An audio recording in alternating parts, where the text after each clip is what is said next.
guys, Chad here from CNR Reviews. We're outside today, and I have the Smith Wesson M&P 22, and this is going to be the final review of the gun.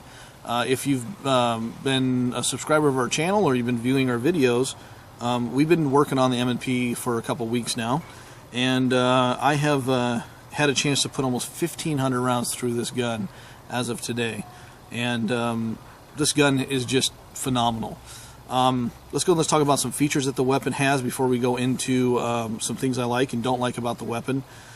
It is a full-size gun, so if you own another M&P, maybe a 9mm 40 or something like that, this is a perfect training tool or a great plinking option if you're looking for something in the 22 caliber.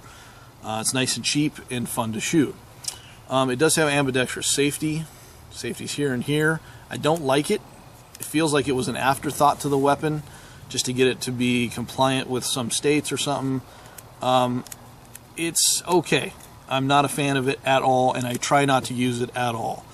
Usually what I'll do is I'll load a full mag in here, wait till I'm going to shoot, then rack the slide, load the round, and shoot. It does have magazine disconnect on it, which I'm not a huge fan of either, but what that means is that if the magazine's not in there, you cannot engage the trigger.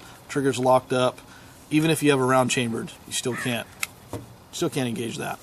It does have a loaded chamber indicator where you can see the brass, just like most of the M&Ps. Picatinny rail in the front, so you can run a tack light if you wanted, just like in a normal training. And remember, with the 22, it's just going to be that much cheaper to run this guy instead of having to use your expensive ammo. Let's talk about the sights, because I think that's really important. They are full-size sights, but you have a simple dot in the front. The rear sight, though, is fully windage and elevation adjustable, which is nice. And all you need is a little flathead screwdriver here to adjust for elevation. And then they give you the Allen wrench so you can adjust for windage. And it makes it really nice and easy. I'm very impressed with how well and how easy they are to actually adjust. And that way, if you're having some issues, maybe you're pulling or maybe you're using certain types of ammo, I've noticed that some ammo will shoot a certain way and other ammos, like CCIs, to me, pull to the right just a little bit. The standard ammunition I have it set up where I can run the cheap ammo and it's dead on. But it's very easy to adjust if you need to. Let's go and let's talk about the takedown on this gun. I'm not a huge fan of the takedown. This is actually one of my other pet peeves on this gun. It's got a simple takedown lever, and you just drop it, but you have to pull it out from the frame, and it's a plastic lever. I wish it was metal, because I foresee that at some point in the future, this sucker's going to break, and I'm going to be calling Smith & Wesson trying to get a new one. So you have to jimmy this out of there. There you go. And once it does, and as you guys can see, it's very thin, and at some point, this is going to snap off, and it's going to suck. So once that is pulled out, you go and lift up, pull to the rear and lift up on the slide, and it's a blowback design. Gun comes apart. The slide weighs about nothing. You have an internal hammer that strikes the firing mechanism, and there you go. Now the barrel is threaded, and so they also give you a wrench where you can remove that if you want to run a suppressor or something like that. Very nice guide rod system. Let's get this to come out. It's really heavy duty. Very easy to put back and do stuff with, and I mean, I'm very impressed, especially when you consider like the Mark 1, 2, and 3 from Ruger, 2245s, even the Browning Buckmark or a Smith & Wesson 22A. Some of those are kind of hard to take down and stuff, or they have a lot of different pieces. This is pretty simplistic. So how well did this guy perform? You know, I didn't have too many failure to eject issues where the weapon would hang up on the casing. I did experience some of these failure to load issues, but what it was doing is I guess with the 22 ammo, some of the ammo is really low regulated.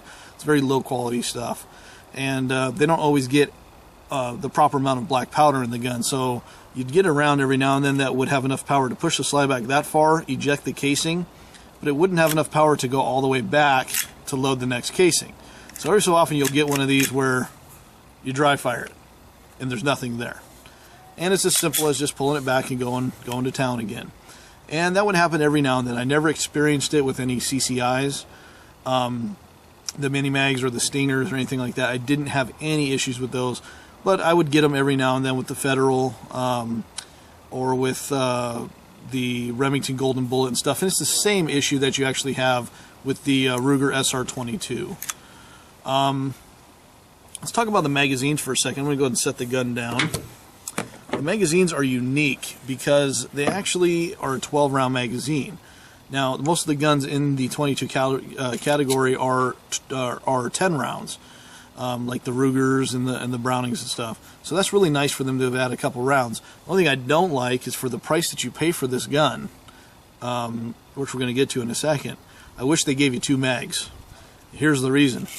They gave me 1 mag. I ordered a second, and for the second magazine, it cost me like $47 or $43, something like that. It was pretty pricey, and I was very disappointed with how expensive it really was. So I wish they'd give you a second one for free. Other than that, guys, price-wise, I paid $350 for this. I've seen them go as high as $450, and if you see them that high, just go ahead and steer clear. A lot of the places have them for about $400, and I've even seen Cabela's have them on sale for $350. So make sure that you just pay attention, keep looking around, shop your mom and pop shops, and you'll get a better deal on the gun. We actually have a video comparing this to the Ruger SR22. And the SR22 is a very similar design, being a blowback, but it has an external hammer. Remember, this guy, the hammer's internal.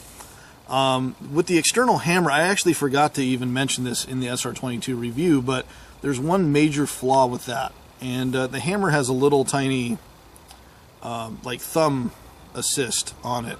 And what would happen is the hammer comes so far back and drops so far down, it would catch me on the fat part of my hand. And I would have a little bruise after shooting it.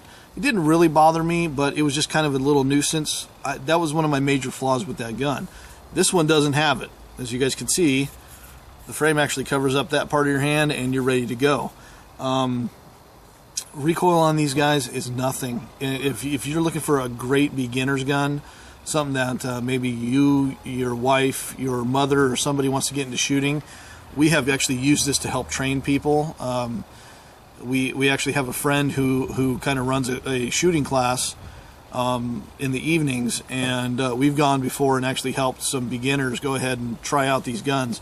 And this is my first gun I give them to say, go ahead and try this out and test it first. And they love it. They absolutely fall in love with it. It's like, man, that's got no recoil. It's accurate. It's fun to shoot. Plus, you can shoot it all day long. It's cheap. And I honestly have very little complaints with this gun, guys. For me, the only issue being is every now and then just remember the 22 rounds are not the greatest rounds in the world. They're also extremely dirty. I found that even running CCI stingers and stuff, the stingers are filthy as well. So, but make sure, guys, if you clean the gun, you lube it really well. You shouldn't really have too many issues. As far as scouring the internet to find issues with this gun, I've only seen one video of a guy having an issue, and his slide was actually stuck. Other than that, almost everybody else who has reviewed these guns has a very favorable review, and I'm just adding to that.